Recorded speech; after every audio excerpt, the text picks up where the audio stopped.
More than a pocket knife, Leatherman is the first multi-tool ever made. You'll be hard-pressed to think of a job this tool can't do.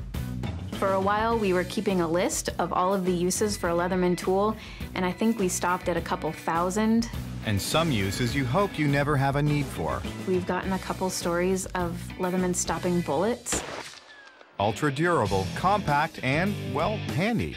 Leatherman tool owners know that their tool will take a lot of abuse, and it'll still come back to work tomorrow. With a name like Leatherman, you've got to be good. I want to make each one perfect because my name is on every tool. Made in Oregon, Leatherman tools are sold in over 70 countries around the world. The Wave came out in 1996. It was the first Leatherman to have blades that could be accessed without opening the handles. It immediately became Leatherman's bestseller, and to this day is still Leatherman's bestseller. The company goes through over 1,000 tons of American steel per year, more than 4 times the weight of the Statue of Liberty. Each individual piece, from the saw to the scissors, is made separately with precision engineering and then assembled into the handles. The handles are made first. You can take a flat sheet of steel and you can produce 1,200 handles an hour. The steel is hardened through heat treating, then it's polished and made ready for assembly.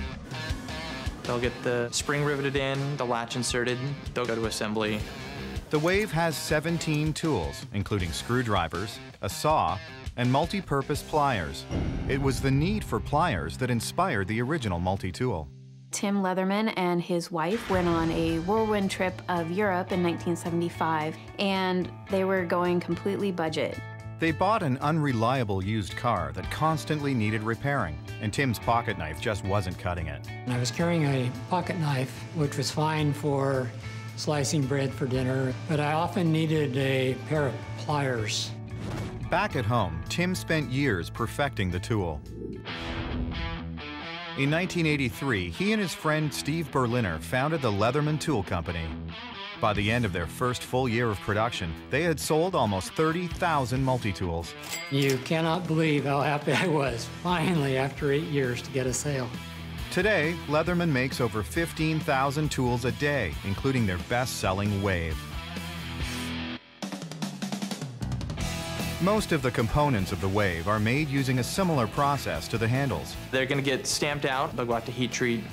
After heat treating, the tools are tumbled with ceramic beads to polish them and remove any burrs. Bead blasting is just pulverizing the surface of the parts, essentially, just to give them a nice smooth matte finish. After bead blasting, the tools go to a finish area where they're sharpened and finessed. Then they'll get a variety of different processes. The blade is ground using a double disc grinder. The saw goes through side grinding to get a tapered edge. And the scissors are made in 2 halves and then ground to the right thickness. We would load a part similar to this, and then the machine will grab it, load it into the carrier, grind it towards the grinding wheel, and then the end result would be a half of a scissor. This multi-tool's durability and quality are why it's in so many pockets. I have like 7 Leathermans. A taper lock is the way the tool locks into place when it's being used. Basically, when they flip out so that they will engage with the handle, so that they will be held in place tightly without any wiggle. The taper lock process will give all the components the proper dimensions to fit tight and lock into place. This is a taper lock process. Now, the individual components are complete, except for the main feature, the pliers. The jaws of the pliers are cast and formed into the right shape using coining. Coining is kind of like the punch presses, basically just exerting a lot of force on them just to form them to the shape that we want them. The tips of the jaws need to be bent so that they will be able to grip properly. This machine really basically bends the tip of the jaw so it can close together. After they're bent, the pliers get sanded.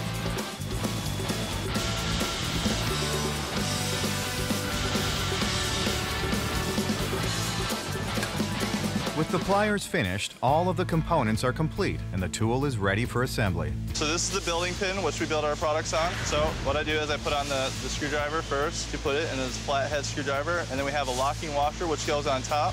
The process continues with the rest of the components. And then it all fits into the handle. Put the bolster on. Keeps everything in there snug. And we put the pin through. The pin is glued, and then another bolster or support is screwed on top. Next, the jaws of the pliers are added. And the handle and the jaw put together.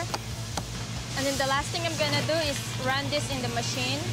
A machine tightens the pin holding the jaws. Once the jaws are tightened, the two handles will be assembled with all the individual items inserted into each side. So this is the final assembly process. In Leatherman code, they're called Handle 1 and Handle 7. And handle 7 gets inserted on top of handle 1. It's just one of the final checks we do. Tension is checked, screws are tightened, and the metal is inspected. We look at every single tool. We open the handle up, we check the tension to make sure the quality is perfect. Now this wave is ready to rescue any traveler, worker, or soldier.